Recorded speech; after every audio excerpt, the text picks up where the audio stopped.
We used to have beautiful lands, beautiful air, beautiful water, creatures that you could see. The water was so clean you could drink right from the water, the rivers, the stream.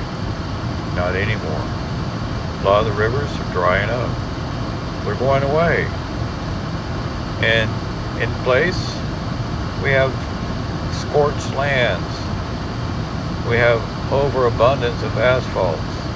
Water has no place to go but to create floods. In the dry heat, creating fires, creating tornadoes. All of this is because of the greed of man wanting to take away from Earth Mother. And what do they take away? They take away the trees, which, is going to cause more heat because what are they creating? More asphalt, more buildings, roads going nowhere. If you step in a forest, take a temperature, step on an asphalt, take a temperature, I guarantee you it's going to be different. We have to get back to creating beauty for our children, or it'll all be gone. We need to keep beauty here on Earth Mother. Set greed away from everything. Let's bring beauty back.